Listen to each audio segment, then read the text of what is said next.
Smile, film horor yang wajib banget ditonton, bro.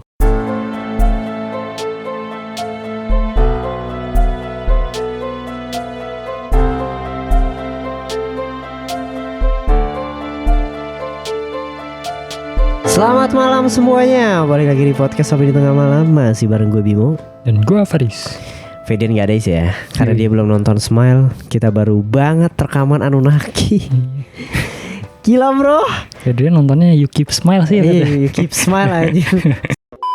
Ini menarik banget ya, karena diangkat dari film pendek ya, yang berjudul Hasn't Slept. Laura Hasn't Slept. Oh ya, Laura Hasn't Slept gitu ya, yang disutradarain sama Parker Finn. Dan dia juga yang sutradarin film ini juga ya. Iya betul. Smile, gila, gokil. Dia memenangkan kategori Midnight Short di salah satu festival film. Gitu, film pendeknya gitu. Iya. Awalnya sih dia mau rilis di platform streaming aja, Paramount Plus, tapi responnya ternyata cukup bagus pas tes screening, jadi ditayangin di bioskop. Dan gue cukup setuju. Iya. Karena sedikit gue kasih premisnya aja ya, gimana caranya seorang psikolog tapi kena kutukan gitu loh. Iya, atau psikolog tapi kena mental illness. Nah itu harusnya dia yang menyembuhkan orang, malah dia yang kena itu aja. Kayak Romy Rafael kehipnotis. Sama lagi itu kan. Jadi kalau kayak gitu kita langsung masuk ke background filmnya aja kali ya. Pasang kacamata konspirasinya, tetap open minded. Balik lagi di podcast Sopi di Tengah Malam.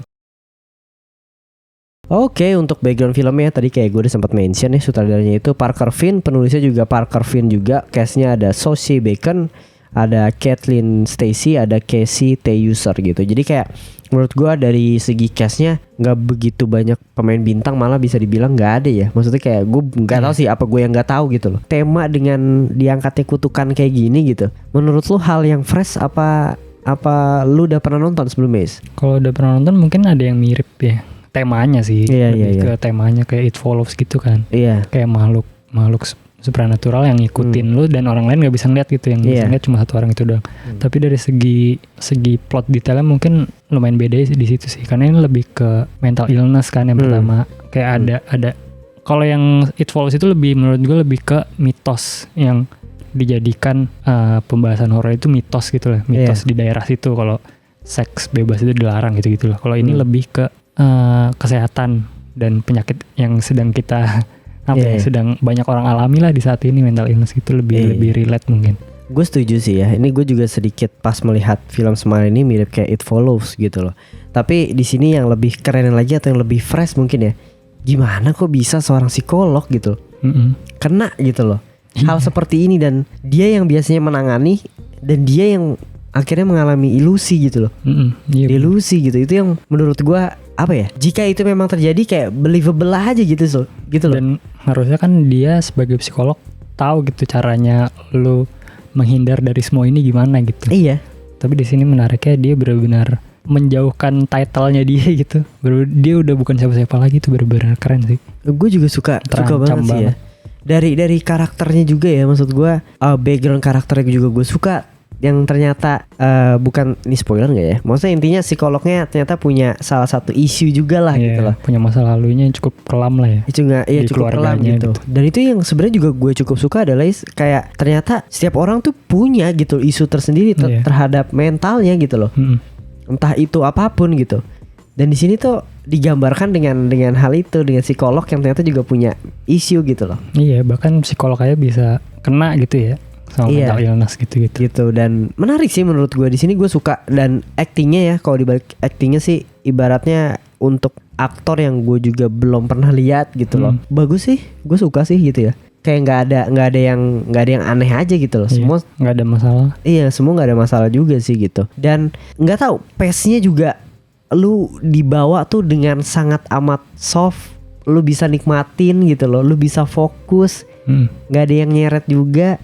Dan juga kayaknya sih salah satu yang mungkin nggak orang sadar gitu ya, kayak biasanya tuh banyak dream sequence yang menurut gue kalau ketika di reveal tuh cringe gitu jadi. Iya nggak sih, kayak karakternya udah mau mati nih, tapi ternyata bangun dari tidurnya. Kadang-kadang itu kan kayak anjir cuma mimpi dong. Tapi kalau di sini kayak pas baru-baru keluar dari mimpi, anjing untung cuma mimpi, anjir gitu rasanya tuh. Ini banyak kayak gini. Ini nggak spoiler sih. Ini banyak kayak gitu ya. Iya. Maksudnya bukan cuma sekali. Kalau sekali mungkin spoiler gitu ya.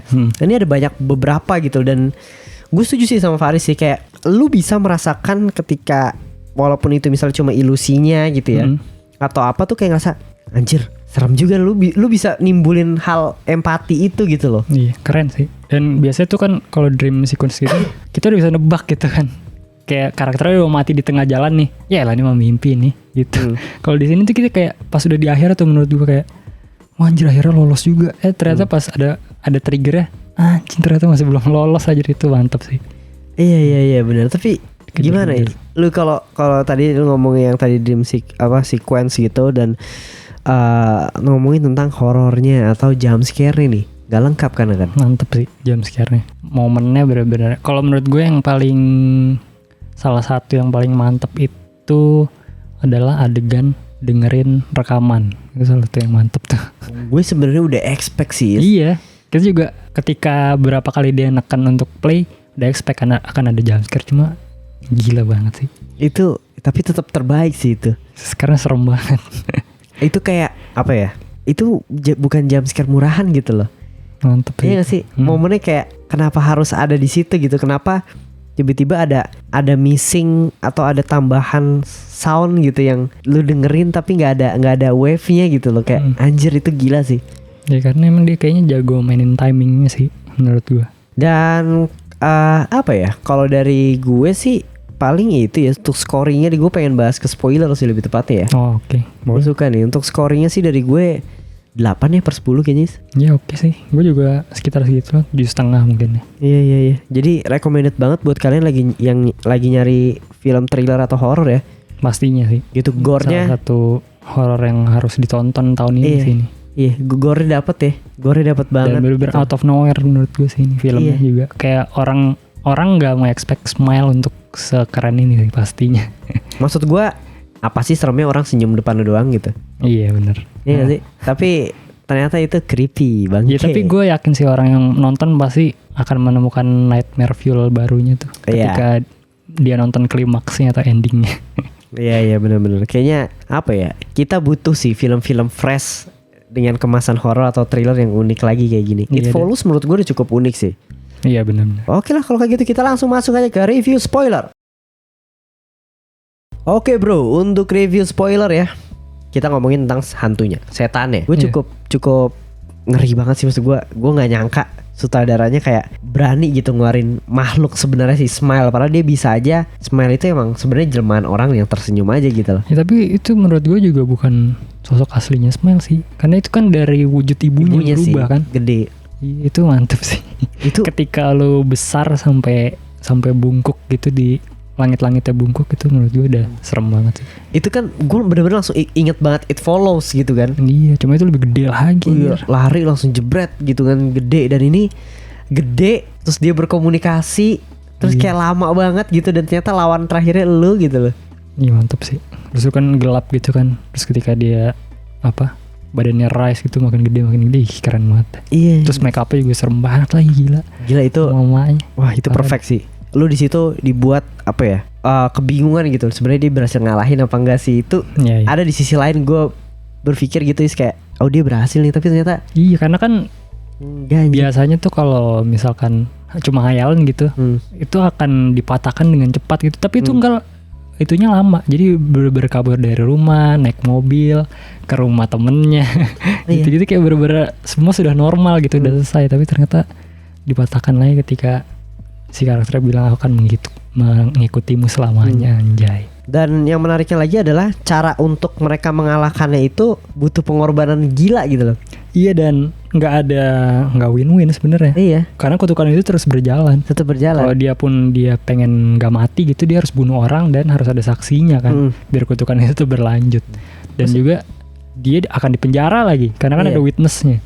Bangke sih itu kutukan. Gue pikirannya bunuh diri sih. Ya cuma kan sama aja kan akhirnya. Kalau bunuh diri juga gitu. Iya, benar sih, maksudnya tapi nggak ada lanjut lagi kan. Bener-bener nggak ada untungnya di kita dah kalau udah kena kutukan itu, gila itu. Tapi kalau bunuh diri pas ditemuin sama orang juga ini ya, orangnya bisa trauma ya? Nggak tahu dah. Iya sih. Gue nggak ngerti. Kecuali bunuh dirinya nggak sadis mungkin. Iya sih. Mungkin pertanyaan terakhir dari gue kayak, lo suka nggak sama endingnya? Kalau secara akhirnya karakternya gagal gitu ya, gue suka sebenarnya sih, karena kan nggak klise lah. Karakternya bisa menang. Jadi Kalau dari secara general endingnya gue suka sih. Jadi karakternya kalah dengan si Smile inilah intinya, dan kutukan itu terus berlanjut.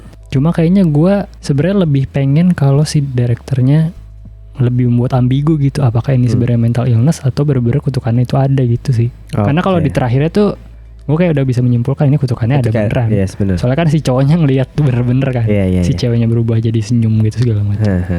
Cuma ya oke lah, gue suka sama message-nya juga sih, kayak analogi dan segala macamnya, kayak akhirnya dia kalah sama mental illness-nya terus dimasukin sama mental illness-nya berubah dan merenggut nyawanya sendiri gitu kan. Iya. Gue juga suka itu, dan kayak banyak gitu sebenarnya, kayak dia sempat mau melakukan membunuh orang depannya, ternyata pas dia udah bunuh ternyata apa itu cuma bagian dari ilusinya dia, dan akhirnya dia nggak jadi gitu loh. Kayak banyak banget pertentangan dengan pikirannya dia sendiri gitu loh.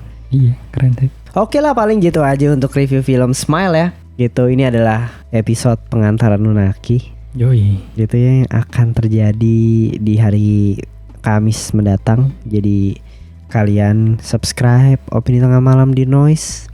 Jangan lupa di YouTube-nya, kunjungi websitenya, Twitternya, Instagram, TikTok, semua pokoknya. Karena akan banyak banget setiap konten setiap platform punya eksklusivitas masing-masing untuk kontennya. Yoi. Jadi segitu aja podcast Opini Tengah Malam. Sampai ketemu di episode berikutnya. Bye, selamat malam.